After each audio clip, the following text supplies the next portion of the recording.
What's up, everybody, and welcome to the Golf 360 podcast. I'm the host, Pete Popovich.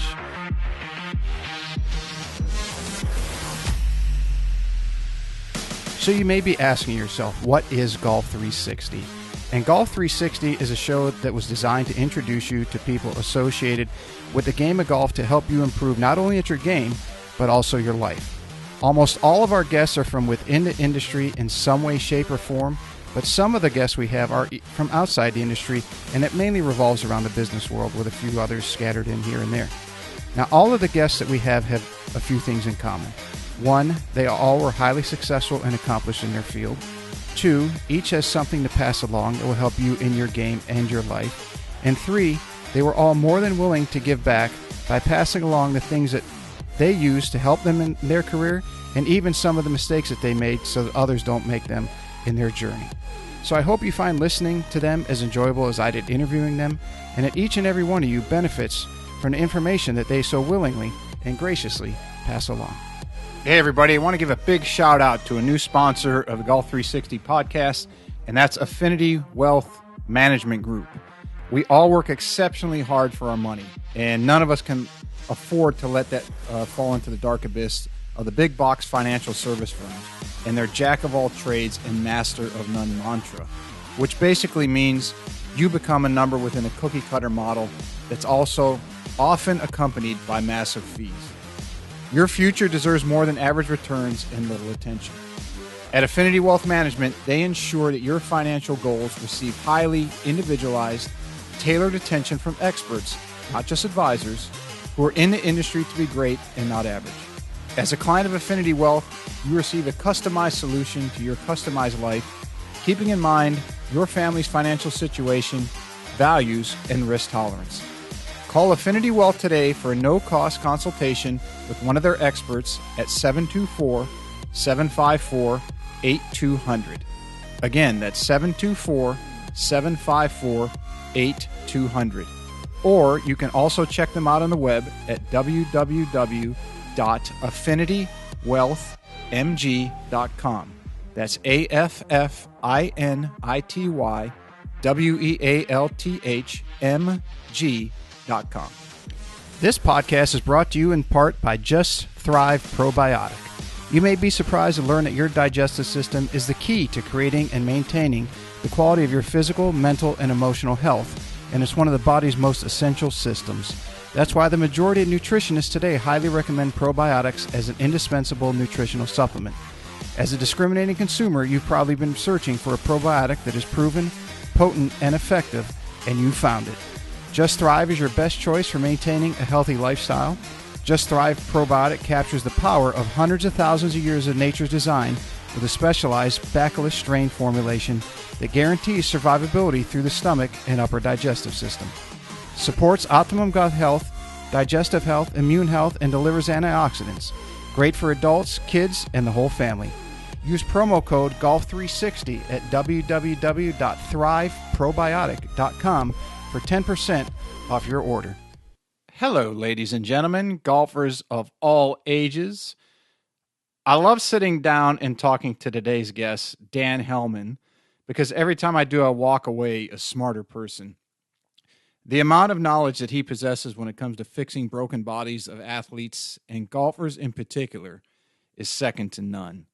His toolbox, as he calls it, is filled with things to help you not only get back to playing, but playing better and longer. He's trained and fixed the broken bodies of golfers at all skill levels, from average weekend hackers to some of the best golfers on the PGA Tour and even the greatest of all time. He's been on the show before when we talked about Eldoa for golfers and his work with some of the most renowned health practitioners in the world. Guys like Paul Chek and Dr. Guy Voyer. And Dan's come back to discuss some of the hottest topics in golf today, which is increasing swing speeds, lifting heavy weights, and what are the long-term effects of those things on the body. We then get into his new TV channel called H3 TV, where he has taken a lifetime of his work and made it available to the masses via his website. So you procrastinators don't have any more excuses to not get healthier and stronger if you want to play better golf. If getting to see him in Fort Lauderdale was too far to travel, Now you can do it from the comfort of your own home.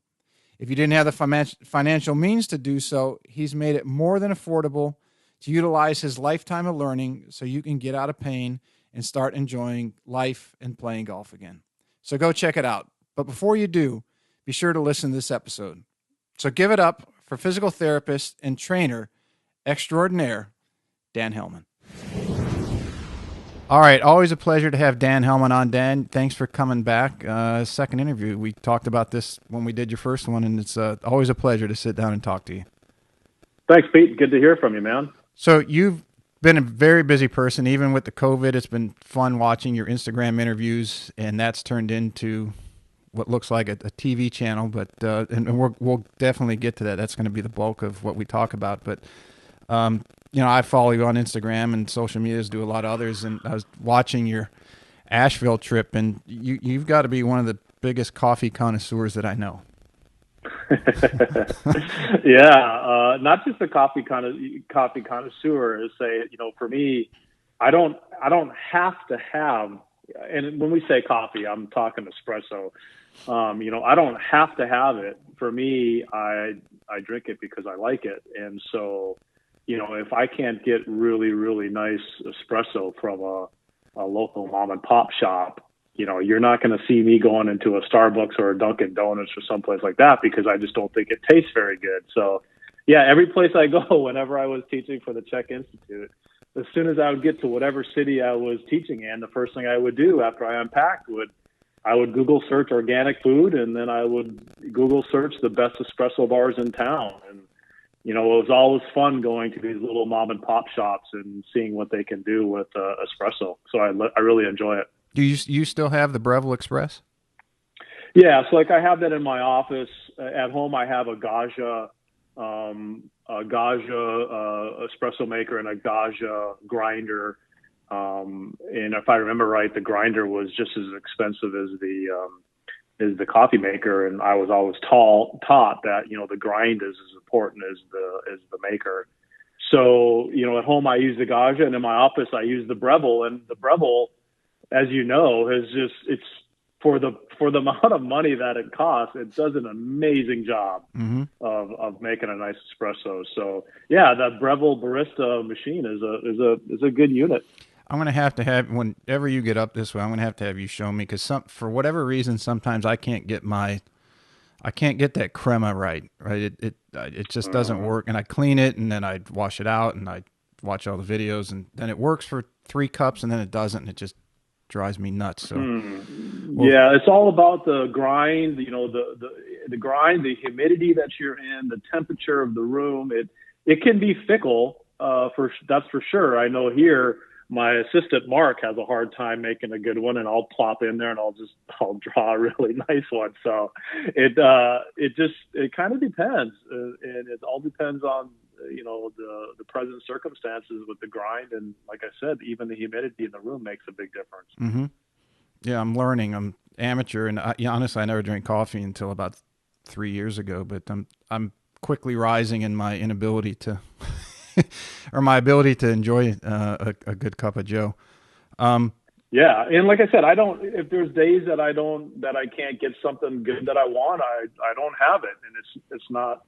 I don't have to have it. I don't get the crazy headaches because I really only drink 1 to maybe 2 little single shots of espresso a day. I don't drink more than that. Mm-hmm. You're kind of, would you call yourself a food connoisseur too? I mean, or you appreciate good food the same that you do. I appreciate good food. Yeah, I appreciate good food, and I appreciate those that go the extra distance, not the big factory farms where the animals are treated inhumanely. And I appreciate what it takes to produce sustainable, crops and animals. So I would prefer to put my money into something like that than into a big factory farm. And that's one of the reasons why I like Asheville. Asheville is all about I don't think I've ever been in a place where every restaurant is as good as the next, and they all are really crazy about the quality of their food, and I think that's really important. Yeah, it is. For anyone that hasn't been there, it's awesome. The only place I've been that might, well, it probably did pass. It was in Cape Town, South Africa. That place, the food, because everything there, it's surrounded by farms, and they call them wine farms Sure. instead of wineries. And the wine, it's every single restaurant you go into. And if you ever get the chance with your love of coffee, and that's why I ended up getting that Breville. You had it and told me how great it was, and I go to Africa, and the coffee was unbelievable. And I come Yeah. home, it's like, oh, Starbucks, and no, not Dunkin' Donuts. Like, No, no way, it's not the working. same. Once you have And really good, the other country too, believe it or not, and a lot of the really good baristas come out of Australia. And my few times in Australia, there's never a shortage of wonderful coffee shops. since you and Doc Hollis helped me get into cleaner diet, and like I said years ago, my diet wasn't bad. It was just not. Once you open eyes up to someone like you and him who really know what good eating is, and I got a pellet grill. I got the Pit Boss. Mm-hmm. Oh, that's amazing. I mean, I'm an amateur griller, and I even make stuff that tastes like it's from a 5-star Michelin restaurant. I don't know how, but it people comes are out. also raving. I don't have one yet, but people are also really raving over those air cookers. I have a couple of clients and friends that have them, and they absolutely love them. That's not and I don't know how to say the French cooker where it's in the sous vide. No, this is like I don't think I like the Ninja or something like that. I can't remember, but it basically cooks everything in hot air, and all of the fats and stuff drip to the bottom of the container. And I've had clients and friends that just swear by these things. Yeah, I'm really enjoying. I even have done my own garden, and that turned out not so good. Yeah, the first couple batch, and I had no idea what I was doing. I just planted seeds wherever, spaced them out. But now I've got way too many hot peppers, way too many red peppers. My little 6-inch basil tree turned into a 5-foot. I tell all my neighbors, if you need it, you want to make some whatever, come and take it. It's yours. I got way too much. Nothing better than fresh basil. Yeah, it's awesome. And so thanks for getting me started down that path. It's made a big difference. Excellent. So this weekend, you watch the Open? Of course. I watched as much as I could, and I found it very fascinating. I think the game of golf is changing in front of our eyes. Mm-hmm.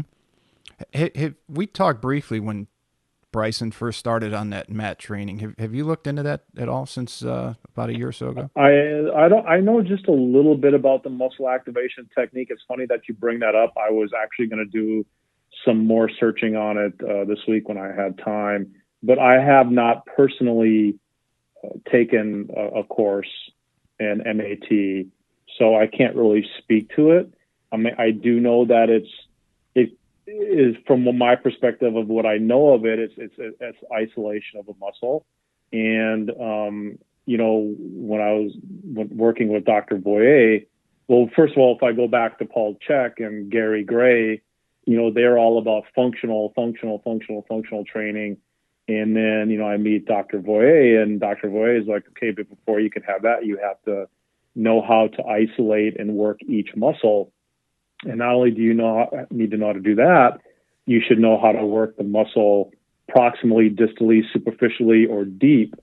So every muscle has different ranges and things like that. And when I started using segmental strengthening in my programs, I got really good results, even though I was indoctrinated into, well, everything has to be quote unquote functional.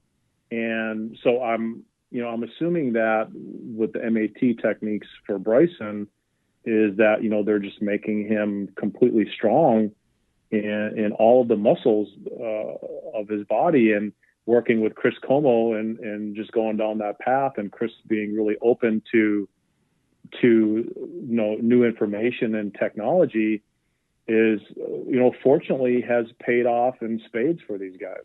Mm-hmm. Yeah. And Chris I think he's done an amazing job. And Chris, if you listen, you're earmarked to get scheduled on the show too. It's to me, the one thing about Chris that's couple of things that are fascinating is that he works so well with Bryson and Mike Shy. Chris came in and obviously did not have an ego, and kudos to Mike for allowing another instructor to come in and help out. And it just shows their dedication to the improvement of Bryson as a player. Sure. And Chris's continual ability to take golfers at an elite level and make them even another level better. What he did with Tiger swing, and I know he's called a consultant now with Tiger, but I don't know if Tiger gets to the 2019 Masters without Chris's help and another physical fitness trainer that you and I both know very well. Sure. But as far as the differences in the training, that it seems like a lot of the we'll call it traditional, and you use the real terms, the differences in the two that you was it segmental? Yeah, segmental strengthening or functional training. Okay, segmental and functional versus what the mat training is. So versus like training a specific muscle only. Would that be the difference between like a squat where you're stabilizing and doing the movement versus just being in something like a machine where you're focused on one muscle in particular? Sure, exactly. So you have what we call global or functional exercises like a squat, a lunge, a push, a pull, a bend. Those are global exercises as opposed to isolating your pec. So there's a different philosophy. And Dr. Voy and even Paul Chek said early on, isolate and then integrate. So if you don't have a good, pec major or a good biceps, and you just try to do a global movement, the body will create bigger imbalances between the weaker and the stronger muscles. And that's a little bit the same thing with proprioception. So for example, when I was going through physical therapy school, if somebody had an injured ligament in their ankle, they would put them on a balance board and they would say, oh, this is what you need to do for proprioception. Well, Dr. Voy comes along and says, well, if you do that and you work in a global fashion, you're just creating a bigger muscle or a bigger gradient between the injured and the non-injured ligament. And that made sense to me. And I think that's a little bit like the difference between, a global or a functional exercise and an isolation exercise. I think there's no doubt at the end of the day, once you get the muscles turned on, you do need to do some functional patterns, but I don't think it's as important as some people have stated it to be. Yeah, and that makes total sense to me too. And that if you have a sprained ankle and then you're activating all the muscles, then the one that's hurt isn't going to activate at the same level as the others. So their acceleration on strength is going much more rapid, and the hurt area is just kind of staying idle, maybe getting a few percentage points better. And I can see that clearly. Hopefully, other people will too.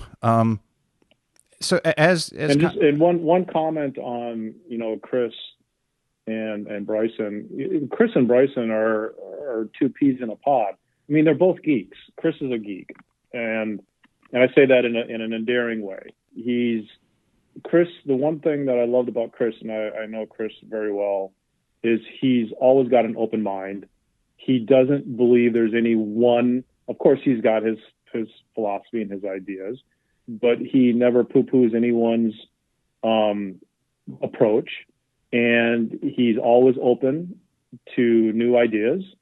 And I just think he and Bryson, are a really good match together because they both, march to the beat of their own drum. And I really think that they're going to be a powerful team that's going to contend for many golf tournaments to come. Yeah, the fact that Chris set up an entire studio in his living room. Yeah. that was pretty cool. And I looked at my girlfriend when they said that on the chat. She said, don't even think about it. So you can go in the backyard or you can go to the course right down the road. Sure. The modern game, and we touched on it the first time you came on, seems to be not even drifting. It's full bore now with speed and distance and training. and how Bryson is doing it. Because there's been a lot of golfers, and you and I have discussed different pro golfers in particular, who do a lot of heavy lifting. But Bryson's has done it, and it's made an extreme, it's not even noticeable, but drastic difference in his game, where some of these other players are getting hurt. Mm-hmm. Where do you see what Bryson has done, or do you, in golfers of elite levels and therapists and trainers like yourself designing programs? Is it going to go towards more of that heavier, or is it? I don't know. Like I said, I'm not that familiar with the muscle activation technique theory. I do know that when I was traveling on the PGA Tour during the events and watching other trainers working with their professional golfers, I mean, I just saw them basically treating their golfer like a bodybuilder, which I think is the wrong approach. I did see a lot of, heavy lifting, deadlifting and things like that, which again, I don't have a problem with, as long as you have techniques that offset the increased compression that you're putting through the body. Because let's face it, we're not designed, we're human beings. We weren't born golfers, football players, hockey players, runners. These are all things that we have done to our bodies. The human body is not designed to, practice every day. I found it so amazing that, we finished the FedEx Cup, and then the following week, the new season began already, and there's just no downtime anymore. And, so if you're going to do those heavy things, if you're going to do that type of lifting to create bulk, you sure better have some techniques that maintain your mobility, and not just maintaining the mobility, because when I say maintain mobility, I'm talking about soft tissue, but you also better have some techniques that decompress the joints, because, the joints wear out. That's why people get knee replacements, hip replacements, they get back fusions, disc replacements in the back, etc. And, everything comes at a cost. And like Dr. Boy always said, is what is your goal? If your goal is to win, your program is going to look different than someone if their goal is just to feel better. Does that make sense? Absolutely. So if your goal is to win, you already have it in your mind that you, or hopefully you do, that you are going to be probably trading some years of glory for eventually, as you get older, some years of pain. And that's the trade-off. And like Tiger always said, that is the what's the word I'm looking for? That's the cost of doing business, is the orthopedic problems. That's the cost of doing business. So you have to understand that if you're going to do X, Y, and Z, that, probably down the road, you're going to have some pain. And the thing that, the other thing about Bryson is his caloric intake. I mean, I think it's 6,000 plus. It seems to be fine when you're 26 years old. And I think I messaged you one day and said, how is that going to affect him? Or is that something he can do for an extended period of time and longevity in his career, and more important, his health? And I'm not trying to get you to make a comment on that. You don't need to throw that out there, but it just seems to me like that's nothing that you can sustain. I don't think so either. I mean, as you get older, everything changes. I just turned 50 this year, so I realize the changes that happen as you get older, and I do think that age is just a number. I do think how you take care of yourself, what you put in your body, how you exercise, will play a big factor on how you age, and if you age gracefully. But I don't think that doing a program like Bryson's doing is sustainable for a long period of time. I don't know. He's the guinea pig. I think right now the experiment looks amazing, but we'll see what the future holds. Yeah, I've been asked a couple of times. It's like, okay, if you can, what he's doing now, it's not different that golfers in the past have used heavy training to get bigger, and probably seen the results of hitting it longer. And there's some who Right. haven't, right? That their speeds actually got slower. But Right. what he's doing as a whole that way is not different. But what he's doing where he's getting these big jumps is he's in a different category than probably any point in history where, you know, the obviously the Hogan and the Snead era didn't have these things. The Nicklaus and the Johnny Miller era didn't have these. So he's definitely getting people to notice. And it's like, you know, it's going to be interesting to see how golfers at that level, if they change or if they say, no, it's, to me, it's not worth picking up 10 yards or running the risk. And Bryson, I think Chris was on the Golf Channel the other day. He said Bryson knew the risks in making a change, that sometimes it doesn't work out. Sure. So that part of the game, I think, is very exciting. I think instructors like myself and trainers and therapists like yourself and the golfing public is watching this kind of in anticipation of, well, okay, we're just scratching the surface this year. What happens next year is all these guys go into, quote, off season and come back in the spring. Do you? Right. Well, when I was at Carnoustie for the Open, I remember I was in my room and I was listening to the broadcast while I was in my room, and so that was what, 3 summers ago now, 2 summers ago, and I remember the announcer saying the one golf statistic that absolutely makes no difference anymore is driving accuracy. And that kind of shocked me when they said that. And that was, you know, before Bryson's made this incredible transformation in his body and his swing speed and the distance that he's getting, et cetera. But, you know, they were saying that several summers ago that driving accuracy just doesn't matter anymore. And like they said on the telecast over the Open, is they call it bomb and gouge. You know, they bomb it down as far as they can, and then they take a wedge and they gouge it out of the rough. And, you know, if you're in the rough and you only have a wedge or a 9-iron or an 8-iron in your hand, there's, you know, these guys are so good and they're so strong. There's a good chance that they're going to get the ball pretty damn close to the pin. Yeah. And the idea that if you hit it longer is going to benefit you exponentially. I mean, that was written about, and let me think of the book. It was How Golf Clubs Work, and I think the second part of that was How to Optimize Their Design. And they talked about if you hit it X amount of yards further than what you're doing now and or your competition, and Dr. Sasha's coming on tomorrow, and we're going to have a long discussion on that, you can have a distinct advantage over your competitors. And but again, I think that the interesting thing with Bryson is he's found a way to do it without going backwards. Everything is gone forwards.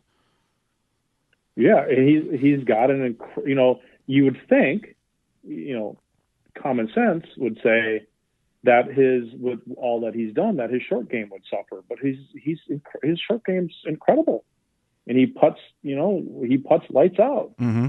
So really, he's kept all of his incredible skills. I mean, let's face it, he's a good golfer. He's a phenomenal golfer. And all those people that keep waiting for him to fall flat on his face, they need to get over it. Bryson is an incredible talent. And, you know, you don't win the US Am and then go on to win. I don't know how many tournaments he's won now and on the PGA Tour, but, you know, one of my clients just won the US Am, this last US Am, Ty Strafossi, and, you know, I remember Tiger saying, you know, he won it 3 years in a row. And I remember him saying it's one of the most difficult things he's ever done in his life. So if you're winning the USM and then you're going on to win PGA Tour events, you're good.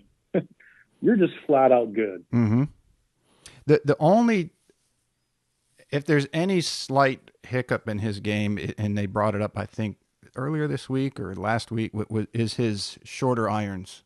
And that for the level that he's playing at, it's not up to the same level that, say, his driving or his putting are. But I mean, if he gets it there, it could be scary what he does. And I just hope that in knowing clubs as I do and fittings and their effect on the swing and the body and everything else, you know, he's got excessive length. Everyone knows that. He's got stronger lofted, but the head weight has to become lighter when you have a wedge that's that long. And then you go excessive upright, the graphite shaft, and then the oversized grip. I just hope that he's able to solve that problem, and that the win now just doesn't make it that he thinks he doesn't have to do it, because he's like we said earlier, he's really probably just scratching the surface on his quest. But listen, he's a numbers guy, and if he sees that he's lacking in a certain range, damn well that he's going to go after and attack that little hiccup in his game. And let's face it, Matt Wolff hits it as far as Bryson does. Mm-hmm. I mean, Matt Wolff kills it, but Bryson, because he's won before, he's been there, he could handle the emotions, the stress. There was no fans there yelling and screaming. So I just think, again, Bryson's got a complete all-around game, and now that he's got that driver as a weapon, look out. Do you see that the speeds players are swinging at now, and the weight training and the reduction in time off is causing more? Well, is there more injury, and are those things causing it? I think so. I definitely think so. I think again, you spend all this time on the practice range, hitting thousands of balls. You go to a tournament and not only do you hopefully have 4 rounds, but you have the pro-am prior, so that's 5 rounds. You have the practice round before that, and they're just, these guys are going just week after week after week after week with that same schedule. Sleeping in different hotel rooms, changing time zones. I don't know what their diets are like, and then hitting the gym and working out. It's just at some point something's got to give. Again, we're at our joints, they wear out, or we get tendinitises, we get inflammation. I just think it's just a combination of all of the above.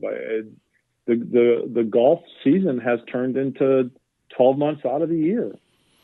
Because this is kind of an area, and one of the reasons I love talking to you about it is that golfer that the shafts and clubs getting lighter, the training to allow them to swing harder is going to do something negatively. Because as you said, the body is not meant to move at those speeds and at that repetitive motion over and over.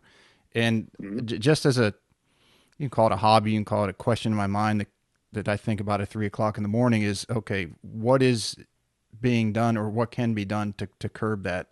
Is it just, okay, don't swing as hard? Like Louis Oosthuizen, he said he geared back because he wanted to play the rest of his career without injury, and he wanted to play the senior tour if he felt like it. But it just seems like the mainstream of golf is just going harder, longer, faster.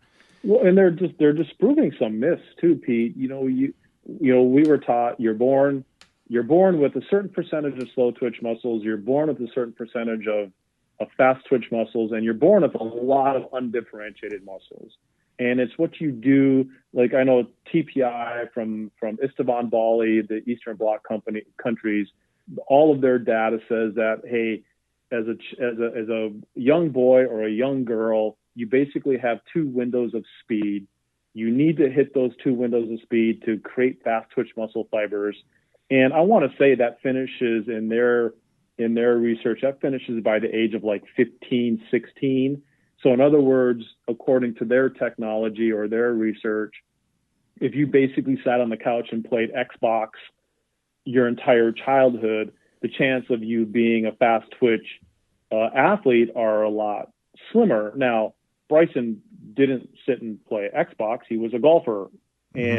But at the age, what is he, 27 now? Right at 26, 27, right in 26, 27.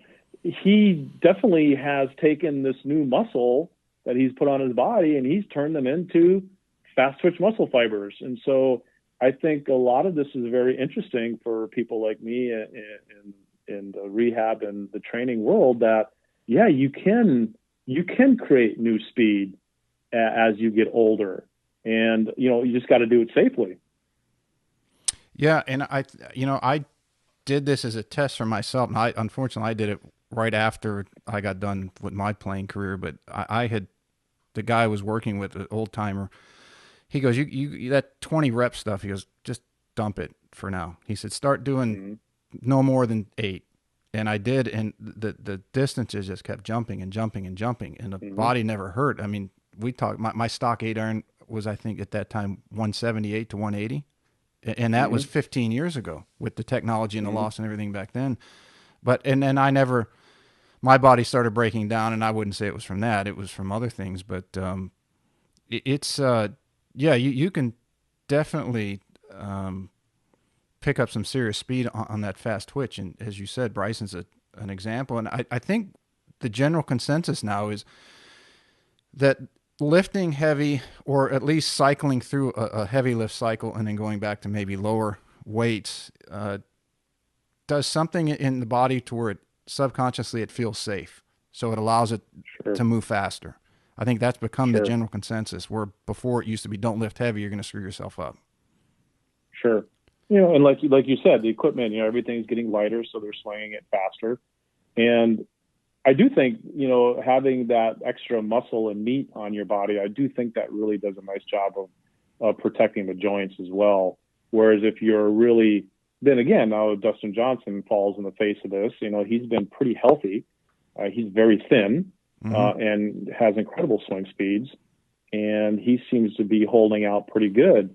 But from my perspective, the more healthy muscle tissue you can surround the joints with, I think the better off you're going to be. In today's world of measurement, because everything nowadays seems to be measured. We measure golf balls and spin and launch and direction and paths. And from my end, from your end, you can measure, the structure and forward head posture and fascia and all those things. And I think those things were those are being brought forth to the masses now, where guys like you and Guy Voyer and Czech and a lot of other very high level trainers knew a lot of these things before. Do you think that individualizing the training more and more is going to help alleviate some injuries, that maybe some guy's doing deadlifts too heavy and he hurts his hip or his knee? That identifying those, whether those are weaknesses from a structural instability standpoint, or are they weaknesses from over repetitive use and an imbalance? Is your field going to be able to determine those, or can you determine those already? I think we starting to be able to determine some of that already, with the different testing and stuff that we can do. Again, I think some of it's a little bit of a crapshoot. The human body is so unique. Anyone that thinks they know a little bit about the human body, I think the more they dive into it, the more they realize they don't know.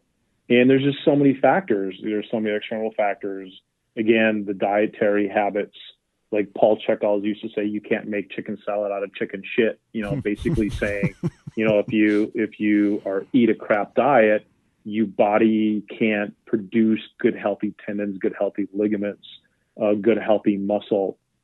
So, I think we are doing a fairly good job at finding some of those imbalances, like you said, that will help prevent injuries down the road. But I also think there's just always going to be this mystery of the human body, of why one exercise, really benefited this one person, but for another person, it was their kryptonite. And I think that's just the wonderful mystery of the body. Yeah, because that seems to be where it is right now, right? You have a couple of these guys who are top 5, top 10 in the world that are injuring themselves with heavy lifting, and then you got guys like Bryson who are elevating their game with heavy lifting. It's like, okay, seems to me that the mystery or the question would be is, how do you differentiate what is and how do you specify what is good for the individual? Sure. Right. So same thing with the swing. If you tweak a guy's grip at that level, it could completely send his game into the dump. Sure. And I might be the wrong one to really be asking some of these questions to, because my history. My history is with broken golfers. I don't know what it's like, to be honest with you, to really train a non-broken golfer. So, when I work with my golfers, my whole approach is, number one, don't freaking hurt them more than they already are. Number two, what can I do to help them get over this present injury? Number three, what can I do to prevent this injury from happening again? So for me, I'm never really into oh, how can I make this guy swing it faster and harder? Because that's just never really been my clientele. My clientele are those that have been injured. They can't get over their injury. They still want to play golf. And that's usually the client that ends up on my doorstep. So again, I don't know. I don't really know what it's like to train a non-injured golfer. I really don't. Which is a shame, because if it's like people don't seek out holistic people like yourself or a Paul Check until they've run the gamut of the traditional sense and nothing seems to help them. And then they really but learn. why would they? Why would they? When you're young and you can get away with anything, and you can eat whatever you want, and you can sleep when you want, and you're invincible. Mm-hmm. And it's not until you start getting a little bit older in life that you realize that you're no longer invincible. Yeah, guilty as charged. I mean, I was the junk food, like any other. You eat anything you want to, and you're always in great shape. You got six pack and everything. Well, why do I have to eat healthy for? Well, we all have, Pete. I mean, that's just kind of how it all rolls. We don't usually have to start taking care of ourselves until we start seeing those red flags pop up. But I would think that some of these guys would start to come see you before they get hurt. They've obviously seen the body of work that you've done. And yeah, it was with golfers who are already damaged or hurt, and then you help bring them back to prominence. It's like, okay, something in someone's head has got to click and say, well, if Dan did that with a guy who was broken, what could he do with me? One, to keep me from getting hurt, and two, to just take my game to a whole new level. It just seems like it's so simple that maybe they're looking beyond. I just don't think people think that way. And again, when you look at, if we're talking just sheer golf, I don't think they even have time. Again, just the sheer amount of tournaments that are being played, sponsorship things they have to do. These guys are just inundated with, 24/7 nonstop business that I think if it's not broke, they don't really even think about why fix it. Until it's too late. Well, and when it's too late, and then that's when my phone rings, and I honor that. As I was taught early in my career, the pain doctor is the biggest teacher. And sometimes you need the pain doctor to wake you up. And if you don't listen to the pain doctor, then you have the disease doctor. And if the disease doctor doesn't wake you up, then here comes the death doctor. So, you go through these phases in life where the universe knocks us over the head to try to get us to pay attention. And, when you're young and invincible, a lot of times it takes, a few knocks over the head to get you to pay attention. All right, let's move into something that you've recently released, and that's your H3 TV. Oh yeah, very cool stuff. Thanks to COVID. Hey, it isn't it amazing how things in the world or life can afford an opportunity where everyone else is complaining about. I mean, Apple was started in a recession, and you started H3 TV in COVID, and it's obviously growing. Because you're pushing it quite a bit, and people are gravitating to it. I think, but based on what I can see, they're looking and they're interested and they're subscribing. How's it? Is that what you're seeing? Is it growing the way you want to? Is it growing faster? Absolutely. And I'm just going to start working on the marketing aspect of it in the next couple of weeks with no marketing at all. I think I'm already up to 70 subscribers. Jeez. And that's just, by me posting stuff on social media and word of mouth. But, I have to thank Greg Rose from the Titleist, or from the Performance Institute, no longer Titleist, Performance Institute, for spurring me on in this direction. I was in Oceanside at TPI, and I was with Janet Alexander. We were filming Aldoa for baseball, because TPI has now cemented themselves in the baseball world as well. And he looked at, I said to him, "Hey, Greg, how's business going?" And he looked at me and he goes, "It has," and I expected him to say, "Oh, it's crappy, blah, blah, blah, because of the downturn and the COVID." And he looked at me, he goes, "We have had the best year of our lives." And I looked at him and go, "Really?" He goes, "Yeah." He goes, "Because people want to do stuff online. Number one, they're afraid to travel. Number two, it's expensive. You're putting in a room together with a group of people. You don't know who they are, and you don't know if they could have been infected with COVID. And you can go on and on and on of the reasons why we were so ripe for this. And he said, we've had our best year ever.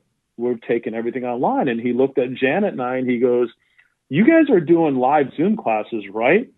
And Janet and I looked at each other and we said, no. He goes, you guys are idiots. I go, oh, okay. And he goes, with your following, why wouldn't you be doing that? And I just thought, I never really thought about it, because I was always under this mindset that, oh, the person needs to be in front of me. I need to be able to put my hands on them, etc. But I don't, during this last year, we haven't had that luxury.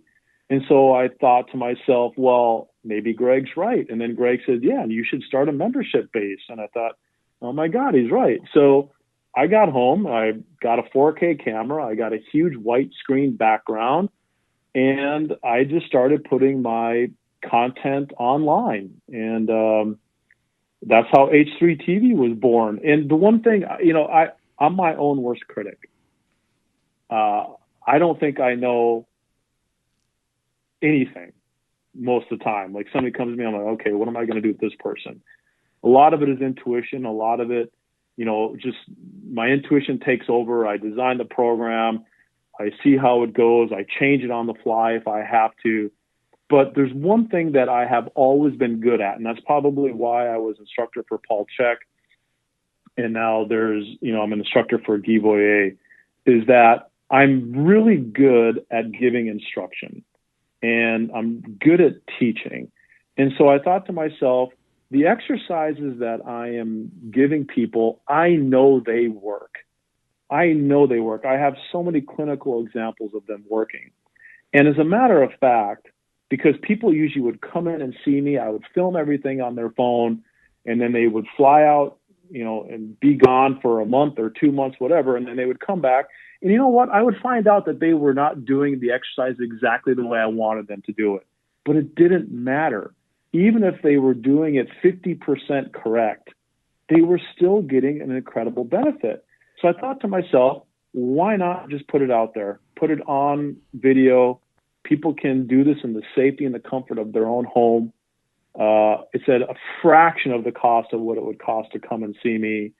And it's been a huge success. So I'm really proud of it. And I think to date, I must have close to 60 videos on it now. Yeah, I've got it up right now. And the whole deal of your general fitness and your golf specific, golf body pro, or I can never get it, pro body or body pro. Yep, golf body pro. The Aldoa. What else do you have in it? Mobility. There's the most interesting section on my H3 TV. So I call it different channels. So H3 TV is one umbrella, and in that umbrella is general fitness. That's for general people that want to just feel better. And there's beginner workouts, intermediate workouts, advanced workouts, etc. And then you have the golf fitness, and I'm gradually been building up the golf fitness based on Guy Voyer's approach. And then you have the Aldoa channel, which is extremely popular. And then the other one is the mobility / targeted therapy channel. And in there, that one has gotten the most incredible response, because I have a session on how to literally reinforce every segment of the colon, for people that have, constipation and they have bowel problems and things like that. There's a section on pelvic floor problems. There's 3 different videos on pelvic floor problems. There's sections on shoulder problems. So, that's more of a specific targeted therapy where, hey, I have a problem with my shoulder. What can I do? And they can go right to that particular channel and find something on the shoulder. Yeah, but that seems to be something that, a lot of people have golf training. And if you're an average person out there and someone's looking at Dan Hellman's site versus someone else's YouTube channel, they might flop back and forth between, this guy says to train for golf like this and Dan says to train like this. Maybe I'll try this one. Maybe I'll try this one. But your targeted therapy, I don't really see anything else out there like it. There's nothing like it out there. So it's no surprise that one's.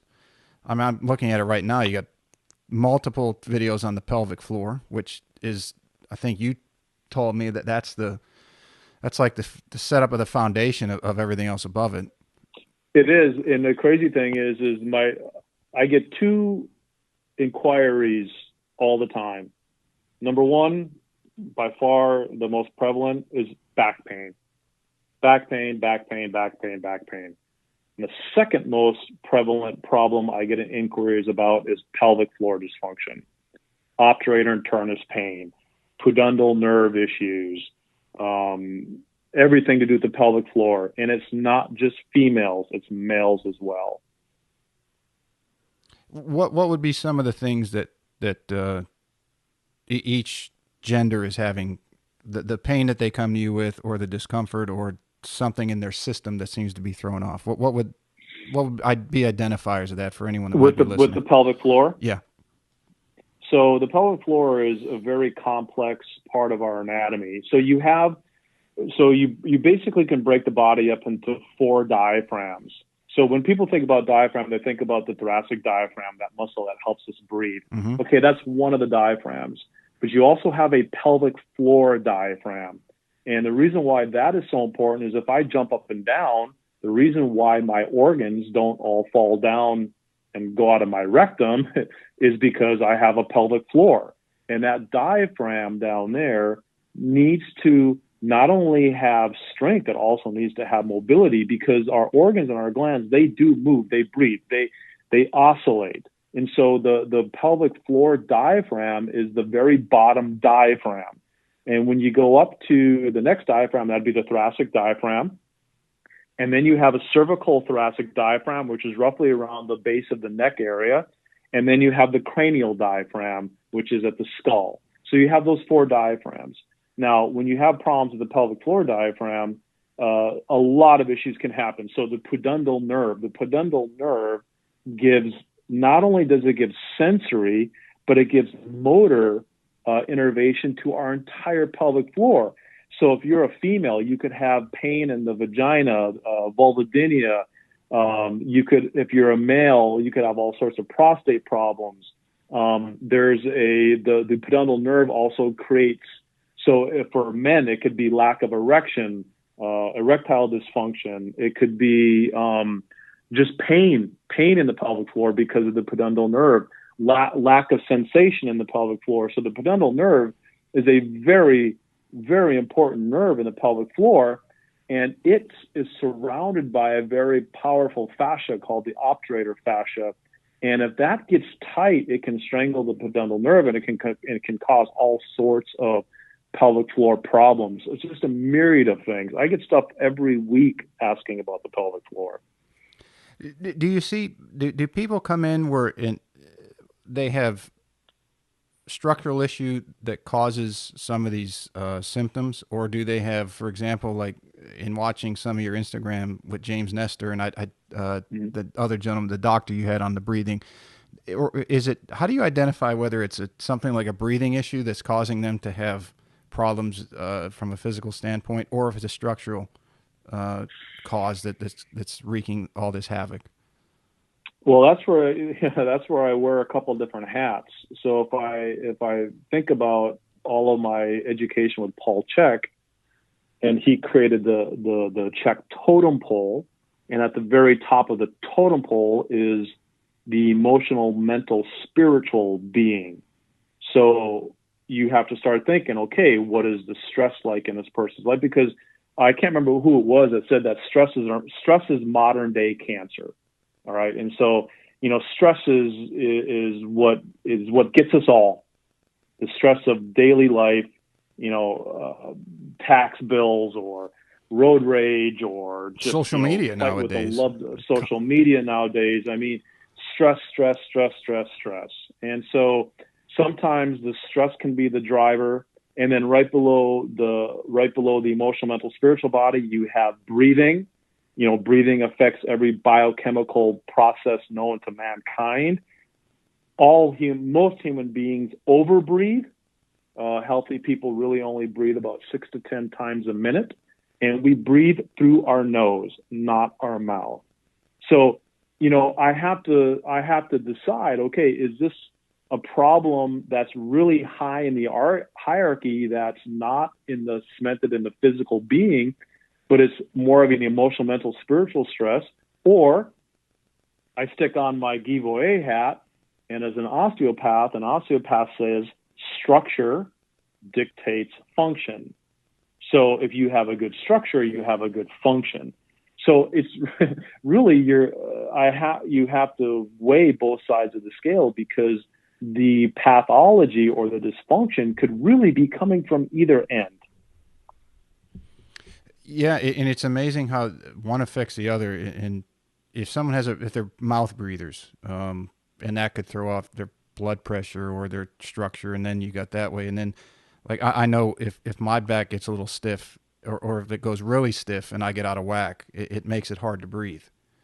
Sure. And as I learn from you and talk to you and other people around the world and watch your Instagram and your stuff, it's like, wow, everything is so integrated. It's like, how do you ever figure out what is the thing to focus on? Because it's like it's unlimited. As you said, it's constantly changing and evolving. And wow. And I think, and that's why I have surrounded myself or learned from people that have had clinical success. And this was first. So I had this interesting physical therapy background. And so I did my schooling at an osteopath school in Des Moines, Iowa. And it was a master's degree, and we had to do a thesis. And so I did a legitimate research project. It actually got published in the Journal of Orthopedic and Sport Physical Therapy. But doing this research project, I basically know that research, you can basically get whatever result you want.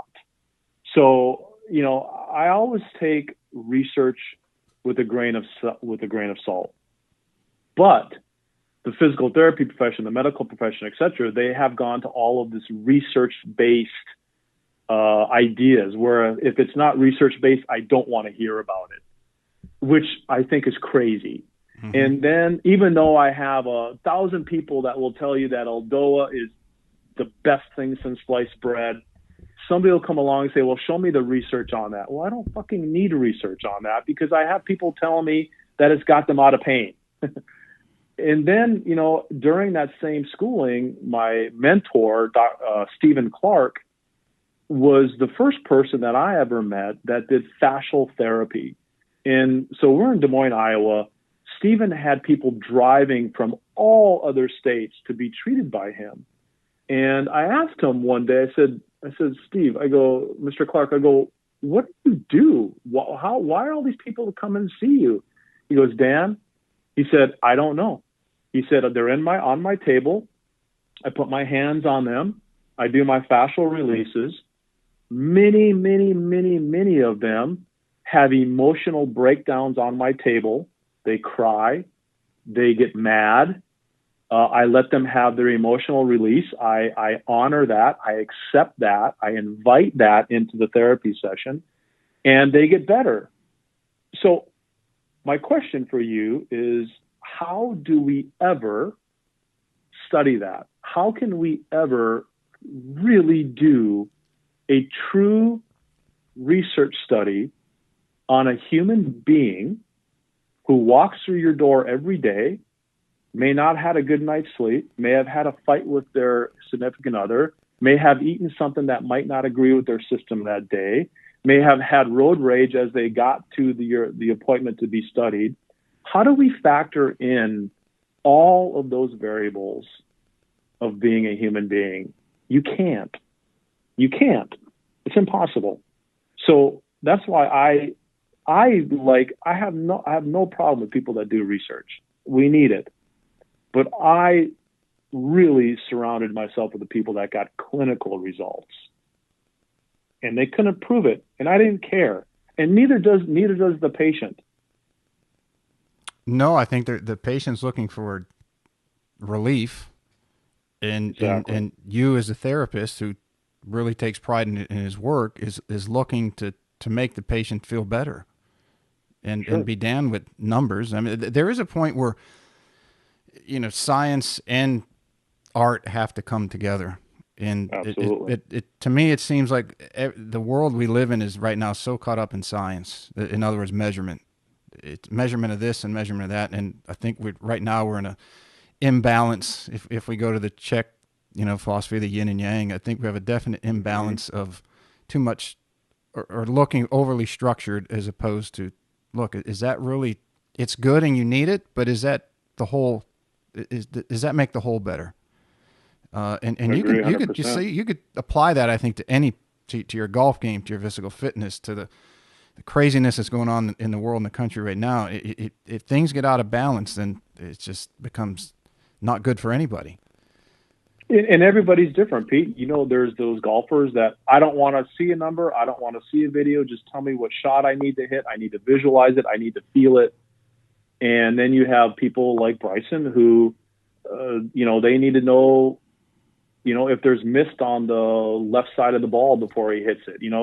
There's just people that just they just react differently. And I guess I'm more in the camp of show me what you can do clinically, and I honor the research, but it's just not where my heart is. When you started with the channel, was there hesitation, or knowing you, I don't think there was procrastination, but hesitation in that this is a whole new realm and you're kind of creating something new that you haven't done before, but it's going to be good for people. Because as people out there, whether they want to start a golf channel or TV channel or a fitness or an art channel, whatever they're going to do, and they look at Dan Hellman and H3 TV and they're like, well, Dan's this accomplished therapist and I'm just this person who lives in Des Moines, Iowa, or I'm in Hilton Head, South Carolina. And they say, I couldn't do something like that, but they don't realize that you had to start from somewhere, and everybody has reservations, and you're nervous and you're scared when you do something completely new, regardless of what it is. So can you kind of take us through that, your mindset and what you were thinking and how you progressed through it? Well, there was a lot of reservation on it because, working with Voyer, everything is about complexity. And he was, he's anti online learning. He's anti, doing an anatomy, a cadaver lab with, an iPad. He's old school. And so I thought, well, I'm going to do this channel. I'm going to be putting my information out there. My colleagues are going to kill me over it. But at that point, I didn't care because, COVID was decimating everybody's business. And I thought to myself, well, either you got to think outside the box or, you yourself are going to be drawing unemployment.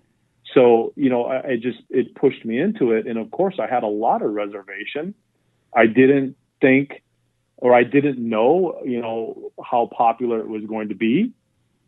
But I knew that I had a skill set of coaching and a skill set of teaching. And I have a pretty good idea of what I want. I had a pretty good idea of what I wanted to put on camera and the platform that I wanted to create. So I just said, the hell with it. I'm going to go for it. And, there was a few trial and errors that it was okay, that didn't work out. Let's try it this way. But once I saw the finished product, I thought, you know what, this isn't bad. And then I started sharing it with people and they're like, oh no, this is really good. So I had a lot of angst with the beginning of it. But again, life situations, they push us into certain corners. And for me, I felt like I was pushed in this corner where I had a lot of people that needed some help. They couldn't come to see me. So I got to give them something that they can access in the safety and the comfort and the security of their own home. And that's why I went forward with it.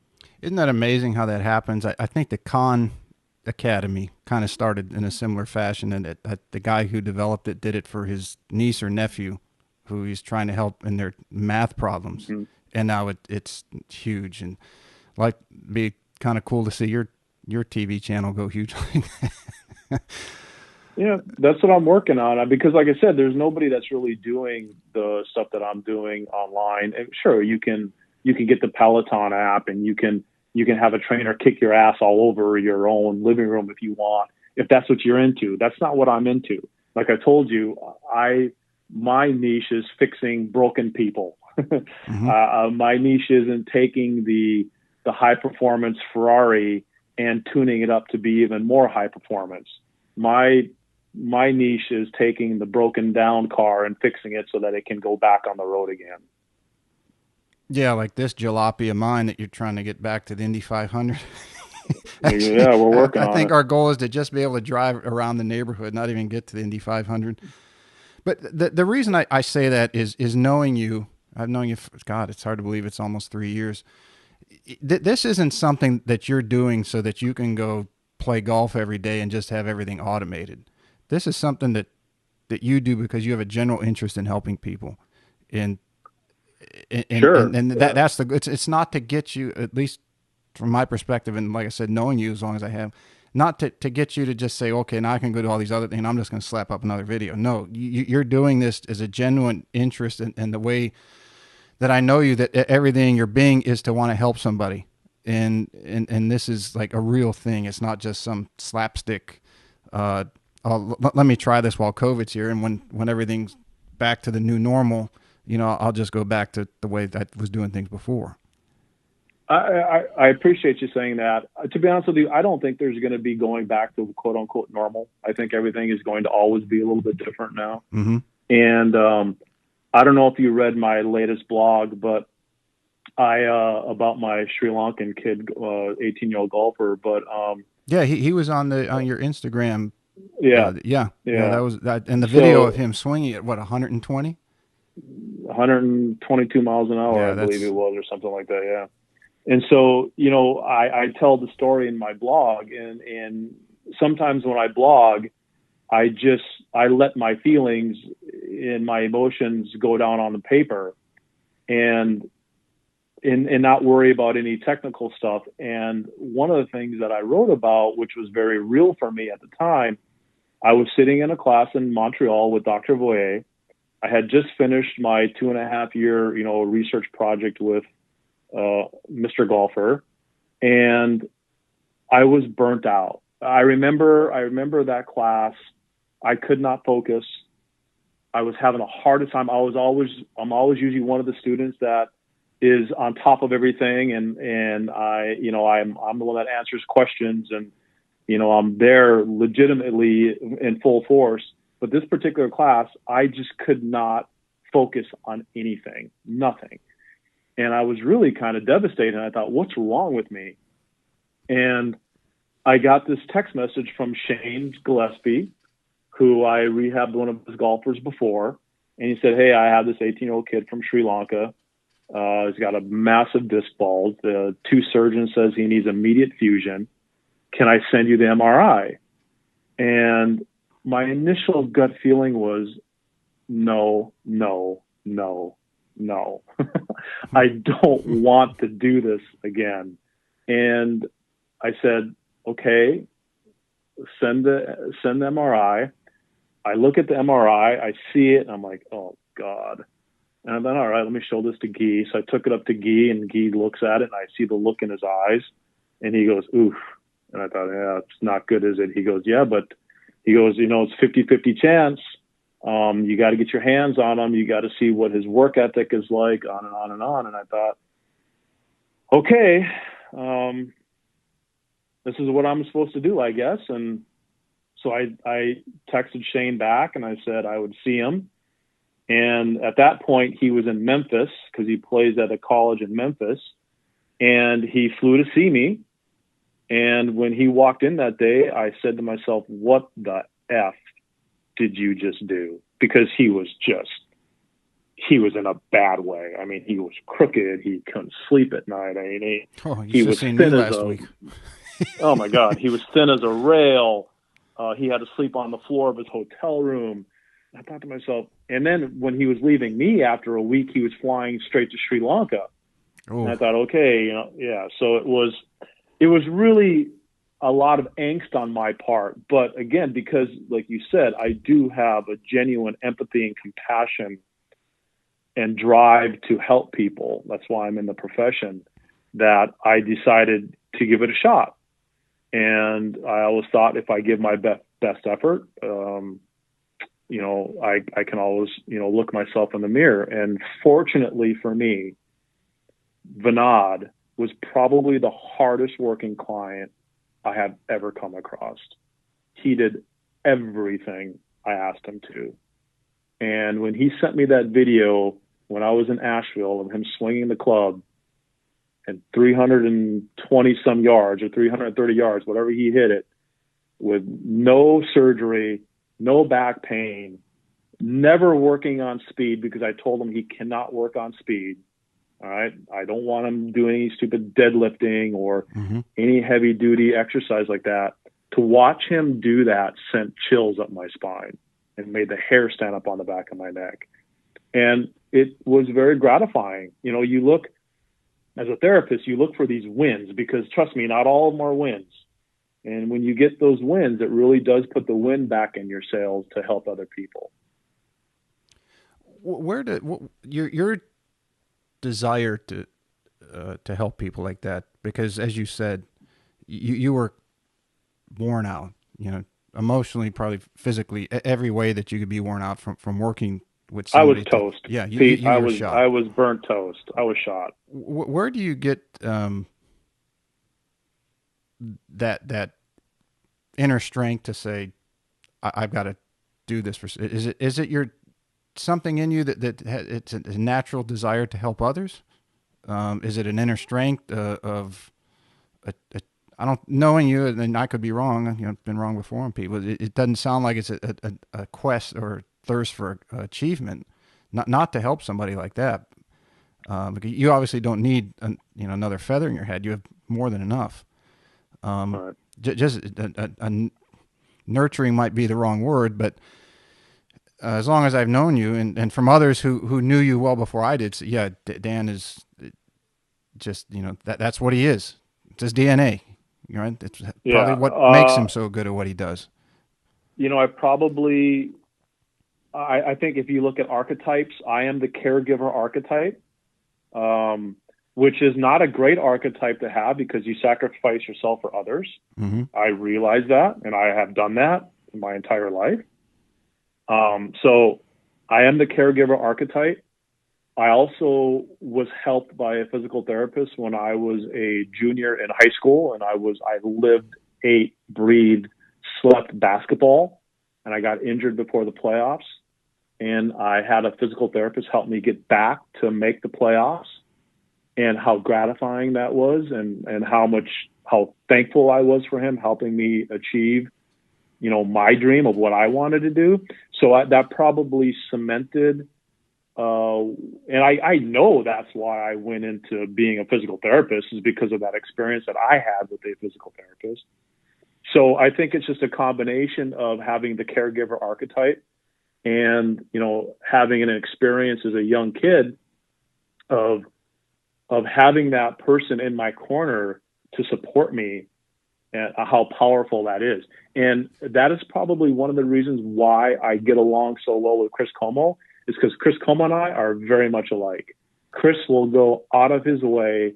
He will give you the shirt off his back. He will lose sleep figuring out why you have the chipping yips or why you can't do this, because that's just the kind of guy he is. And so for Bryson to win this, I sent Chris a message this morning, and I said, nobody deserves this more than you do. Mm-hmm. Congratulations. Yeah. This is the kind of guy he is. It's a unique person. I've had, it's only happened a couple times, but I've had students that we've been out on the driving range, and they come to me and they call me up and say, hey, it's bad. We got to get together. And if for some reason I can't figure it out, I don't sleep because my mind will not, it's just nonstop working. It's running over, they're swinging through my head over and over and over and looking for the one little thing that I might have missed when we were at the session. And I tell them, I said, look, give it a couple of days. Like if your back is really bad, you're going to tell somebody, let the inflammation come down before we really take a look at what's going on. And I'll say, come back in a couple of days, no charge, because you're coming to me to fix something. And if I couldn't fix it that time, then I'm definitely going to fix it when you come back. And that's why you're good at what you do, Pete. it I mean, just wears that's my the brain out. human. Sure, that's the human empathy and compassion to help somebody solve a problem. Let me ask you this question, because you go through it at a much higher degree than I do, because I'm not teaching golf as much as you're training people. At what point do you, because I've in learning from you and hearing you talk about this before when we did the show, and watching and learning from some others, it's like, okay, how do if I know I'm this way, I've got to learn how to cope with that better, because if I do get to a point where where I completely shut down and I have to take that time off to recharge, that doesn't do the people that I'm trying to help a whole lot of good. Or eventually you're going to get burned out of it and you're going to get out of your field, early retirement, so to speak. So is there any ways that you've identified or worked on that have helped you maybe not go 110%, maybe you back down to 105 or 100? And so you're still able to help your clients do what they need to do while not burning yourself out? Well, sure, and that's H3 TV. I mean, H3 TV is giving me that ability to play golf, because I love to play golf. It's to play golf when I want to play golf. It's to create some passive income, and so I don't have to be 100% in the mix 100% of the time. And I just took on a new client in Jupiter, somebody that wants me to drive up, several times a week. And initially I said no. And I thought to myself, well, wait a minute, H3 TV is doing pretty good. I think I could probably help this client out. It's going to be a few hours out of my day each time I drive up and drive back. And it kind of freed up, H3 TV freed up my ability to be able to allow me to give some of myself again, because before, like I told you, I was pretty much shut down. I was shot. And, I guess I have to thank COVID in a stupid way to help push me into finding that outlet that I could dedicate my time to by myself to create content, which would free up my time to want to play golf and to do other things that I love to do. So there's, I think everything happens for a reason, and this was just perfect timing. Yeah, I'm glad it's happened. I've got definitely going to, I sent it to everybody. I say, you got to check this out, because they're always asking me, you're always working on your physical fitness and you're working on this. What are you working with now? What are you doing? I said, just check out Dan's new stuff. It speaks for itself. And I said, if it doesn't work, then let me know, and then I'll get you connected with Dan, and you can go down there and figure it out. Well, yeah, listen, I mean, there's no risk. I mean, it's a 3-day free trial. It's either $47 a month or it's $470 for the year. I mean, I charge now $350 an hour to come and see me in person. So you could have all of my exercise stuff for under $50 a month. And the power, Pete, is in, yes, sometimes you do need manual therapy. You do need somebody to put their hands on you, but it's the exercise at the end of the day, because Guy always says you are your own best therapist. And as long as the people are empowered with the right things to do, and that they're going to take control of their own lives, and like you and I were talking about before we got on the call, if they're going to start taking responsibility for their own lives, the content is there. They can do that. And again, that's just like you said, I didn't do H3 TV because I just wanted to completely, crawl into a hole and never come out again. I did it for myself, to free up time and to have empathy and compassion for myself for once. Mm-hmm. Yeah, because the world needs Dan Hellmans around you. We don't need you frying yourself out and disappearing and just playing golf and going to great places and having awesome espressos. Hey, but that sounds like fun too. That's not a bad alternative. No, but we want you to do that on vacations and not like for permanent. I turned 50 in March. My father worked 3 jobs until the day that he died at the age of 69. And, I'm choosing not to do that. Mm-hmm.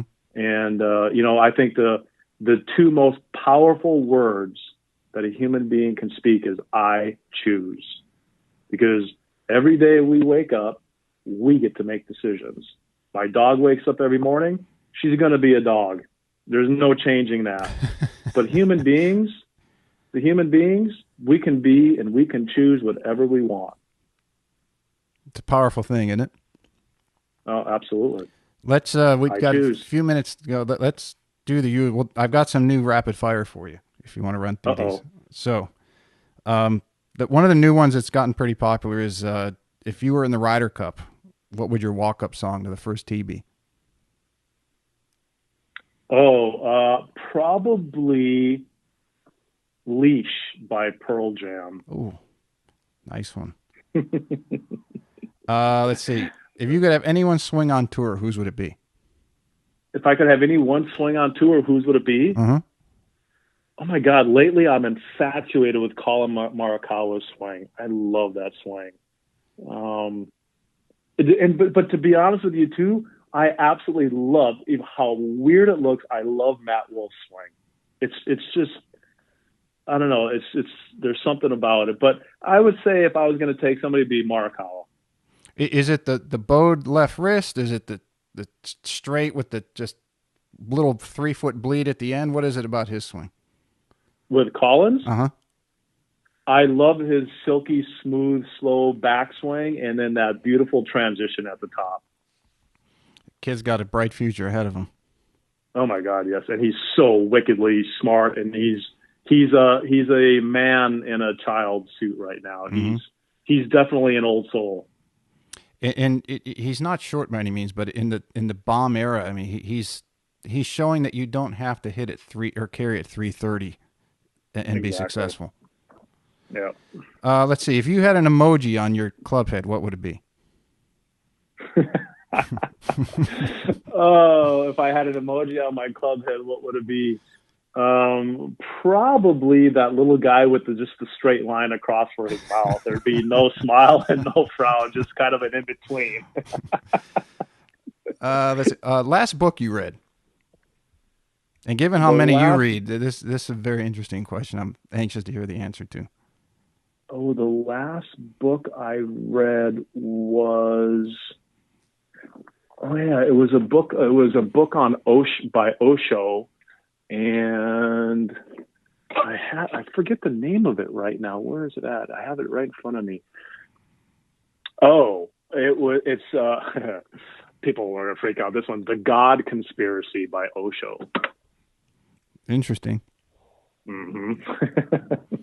Mine was because of you. When you had Robert Yang on, I went and got his hole-in-one approach, and then I reached out to him to come on the show. He's got a lot of stuff going on. He can't do podcasts, but he's definitely another one. So Robert, and if you're hearing Robert's awesome. Robert and Chris are earmarked for future to come on. So whose swing do you like right now?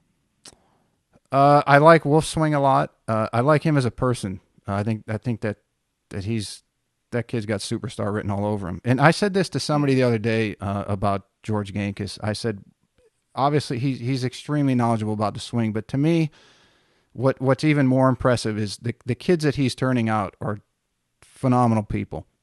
I mean, it seems like he either works with kids who are either already have great fundamentals as a person, or he helps develop that. And I think that's equally, if not more important than what he's doing with their golf games. And so I haven't met him yet, but I told you I took a lesson from him, right? Yeah, that was on Instagram. Is it still working pretty good? Yeah, so I took a lesson from him when I was out in California, and he's super nice, super cool dude. And he said, hey, when he found out who I was and who I worked with, etc., he's like, hey, cool. You can hang. If you want to hang around, you can. And so I basically hung around with him all day and watched Klein at one of his clients that was right after me was Tommy Armour. So Tommy Armour, how old is he now? Oh, he's got to be in his 60. He's got to be somewhere around there. Yep. And so I saw everyone from Tommy Armour to teenage girls to small boys. And Pete, they all freaking smash the ball. So what? I don't know. Genghis' people just create some serious rotational speed. Mm-hmm. That's all I can say. And it was fun to really watch him work with all these different people, all different body types, all different ages, male, female. It was quite the fun day. When I first started looking at his information a couple of years ago, and I would say it was a couple of months, I met, whether he got it or not, I sent it to his website. And I told him, I said, look, I think that you got something. You have the keystone to what a lot of people have been looking for. And I commended him for it and said, congratulations, because I think you've got something very, very special.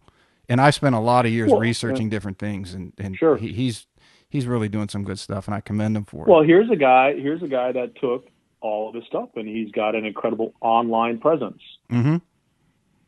That was one thing. I was when I asked you the question, where did the inspiration or the development of this come from? And I didn't know if it was going to be someone like him, because I knew you had seen him.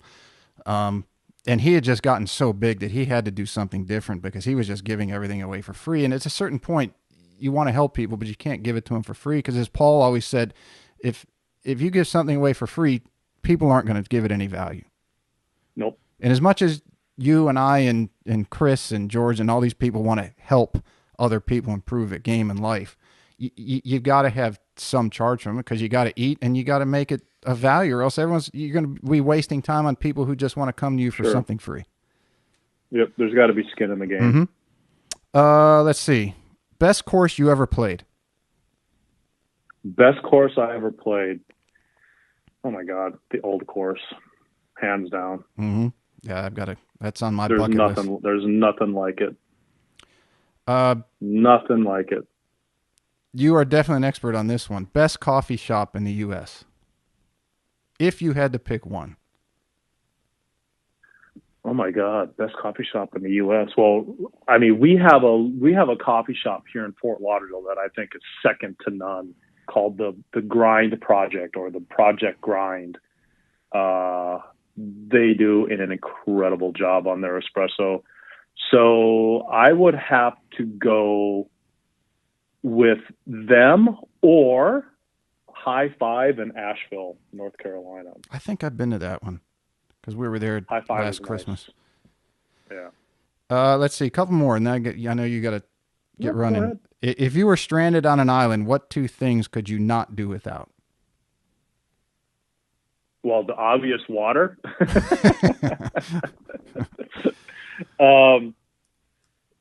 Let's see. If I was stranded, to be a smartass, music and tequila. A really high quality tequila and music. That would be just fine. Mm-hmm. You could hang there for a while with those two things. Can I throw my dog in there too? Absolutely. I'm a dog person myself. Dog. We'll rephrase that and say you and your dog are on an island. What two things would you? Okay, there you go. There you go. Music and tequila, then. Early bird or night owl? Oh my God, I'm in bed by 9 o'clock every night. You know, Doc Hollis is trying to get me to do that. I'm a night owl. It's just harder than hell for me to get to bed before 10 o'clock. Pete, you physically repair between the hours of 10 p.m. and 2 a.m. I know, and that's why I can do 10, but to go sooner, it's just like, ugh. My whole life has been like that. I love crawling into bed. Sometimes 8:30, 8:45, grab a book, do some reading, and then it's lights out. But I automatically wake up pretty much every morning by 5:30. Mm-hmm. So I haven't set an alarm in probably 3 years. So no matter whether I'm on the West Coast or the East Coast, I've always wake up early. But I go to bed early. Well, you guys and Justin, you've all gotten on me enough that at least I've gone from the 11:30 midnight. Now I'm back down to, I usually try to get in bed by 10. Sometimes it's 10:30, but at least I feel some sense of accomplishment that I've knocked it back an hour to two, and I'll keep working. Well, probably one of the reasons why I do that too is, listen, I don't like using the word bored. I don't know really what boredom is, but with all of the thousands of TV stations that we have and the total crap that's on television, I find myself as the evening goes on after you have dinner and you're settled down and maybe you watch something on Netflix or you read a book or whatever. It's just at some point it's like, okay, I'm ready to go to bed. Let's get to the next day. Yeah, I've done TV fast, and the last one I did, and this is crazy, was the day I came out of it was the day that the George Floyd thing broke, and I said, "Holy shit, what the fuck just happened?" And now I'm like afraid to do it because I don't want to turn the TV on and see. Maybe I just keep it off permanently. That one definitely had a lasting impact on me too. I'll tell you that. Oof. Let's see, a couple more. Your go-to drink on the golf course? I drink nothing but water. Sea salt or no? Or just straight water? No, usually, I have a collection of water in my office, so I'm usually taking my water with me to the golf course. I remember the one time I tried to drink beers with friends playing golf, and I could not even hit the golf ball. I thought, screw this shit. Golf is way too fucking difficult. There's no way I can drink alcohol and play golf at the same time. Maybe it's just because I played for so long and played relatively high level, but I either play exceptionally well or just god awful. There is no in between. I either shoot 6, 7 under for 9, or I'm shooting 10 over. It's just a definite Jekyll Hyde. It doesn't work for me, man. But nowadays, I mean, again, since you and Doc, if I have one bourbon in the evening, if I say, "Oh, that was pretty good," I'll have another one. Oh, I'm starting to feel it after 2. I'm like, oh, too. So what's your go-to bourbon? Right now, it's Ghost Coast because a good friend of mine, they owned a distillery in Savannah, and if I can talk you into it when you come up, we'll go over because they do an awesome job. That they have a 12-minute movie on the history of alcohol in Savannah, from an Indian trading post to pirates to all through Prohibition and everything, and then they take you on a tour through the barrel room and then the mill, or not the still, and the whole thing. And then they have a bar inside the building where they're allowed to sell their own vodka, orange vodka, bourbon. And I'll get with Krista. Krista Dunton's come on the show probably next week, and her and I will get together and try to work out some dates for you to come up here and do a seminar. Last question. Best line, favorite line from Caddyshack? Oh my God, favorite line from Caddyshack. That's a peach, hon. That one's filled with them. I like that rapid fire because everybody's got their favorite in that one. You've got classes, you got some events you're doing coming up. You want to tell everybody about it so they can check it out, and where can they find it? I just have one class coming up October 9th through the 11th, and it's going to be the first ever Guy Boyer Soma training course taught virtually. So this should be fun, by Bryce Turner and myself. And it's a class called Global Postural Stretching. Global Postural Stretching, I use these pretty much every day with my golfers.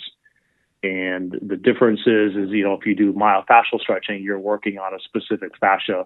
Global postural stretching is exactly how it sounds. You working with global movements. So really effective for different sports, especially golf. Mm-hmm. And there's even components where in this program where the students will learn how to literally stretch the chambers of certain organs. So like there's stretches for the kidney, for the colon, the uterus. There's several. I think there's 5 to 10 global postural stretches for the viscera. So it's a really important class. Techniques that I use all the time that I've had really good results with. Then after that, I don't have anything scheduled right now, just because everything's in flux because of COVID. And by law, I think I'm only allowed to have 9 people in my studio. So it's just not worth it right now. Mm-hmm. So to tell everybody the website where they can find H3TV and all your other information. So if you just go to my main website, which is H3, the letter H, the number 3, H3bydan.com. on the toolbar, you will see a little H3 TV icon, and you just click on that, and that takes you right to H3 TV, and it will ask you to create a password and account. It will ask you for your credit card to pick either a monthly or a yearly subscription, but there is 3 days built-in free. On the third day, if you don't like what you are subscribing to, a button will appear and you can cancel at any time without paying a penny. Mm-hmm. Yeah, so everybody go check that out. And social media handles, where can people follow you on online social media? You can always follow me Facebook, H3 by Dan. Instagram, same thing, H3 by Dan Hellman. Twitter, I think, is Dan Hellman 1. But I've been in the profession long enough now. If you just type my name in the Google machine, I'll pop up pretty much everywhere. All right. Well, anybody, if you're not able to sign up for Dan's class, you don't have to be a therapist or anything like that. I took the myofascial class. It was eye-opening. They're awesome. I highly recommend it to anybody that wants to learn more about their body, their sport, their health, and anything like that. And then, of course, check out H3 TV. It'll do your body, your mind, and everything else a world of good. Like we say, better body, better life. Mm-hmm. Dan, it's always a pleasure. I love learning from you. Every time I talk to you, I learn something else, and always indebted to you. Thanks, Pete. Appreciate it. Take care, and speak to you soon. You got it. Bye-bye. All right, everybody. Thank you so much for listening to today's show. If you enjoyed it, you can find more information on today's episode and other topics at golf360.blog. There you'll find the show notes and links related to this episode, as well as any other episode that we've done so far to date. If you're interested in improving your game and would like to learn more from yours truly by taking a private lesson, a half-day or multi-day school, club or putter fitting, you can reach me through the blog site or by email, pete@golf360.blog. So some of you may be asking, what is the golf paradigm? All you have to do is click on the homepage while on my blog site to discover how you can start playing better than you ever thought possible. Or you can simply sign up, again, on the blog page for my instructional videos where I give regular tips on all areas of the game to include the swing, club design and fitting, health, fitness and nutrition, the mental aspects, and equally as important, the integration of all those things together. I'm also on social media, and you can find me at The Golf Paradigm. That's Paradigm, and I'm on Facebook, Instagram, and Twitter. And don't forget to subscribe to my YouTube channel, also under the same name, The Golf Paradigm. Facebook is usually the best way to reach me for questions and or comments, and I look forward to hearing what all of you have to say. This podcast is brought to you in part by Old South Golf Links. A short ride across a bridge from Hilton Head Island is one of the area's finest golf courses and a hidden treasure. Set up on towering pines and ancient oaks with sweeping marsh vistas, truly makes Old South Golf Links a one-of-a-kind golfing experience. The Clyde Johnson design was named one of the top 10 new public courses when it opened, and it also takes full advantage of the natural beauty of the Low Country. Old South is a fun and unique challenge for golfers of every skill level and a favorite of both locals and visitors. Whether it's your first time here or you're a regular, you'll be treated and feel like family. From the bag drop to check-in at the fully stocked pro shop with both men's and women's apparel, to breakfast or lunch before or after your round, the staff is always ready and willing to help. Experience for yourself why Old South is one of the premier golf courses in the Hilton Head area and why it will quickly become a favorite of yours too. Visit them in person or online at www.oldsouthgolf.com, or to make it tee time, simply call the pro shop at 843-785-5353.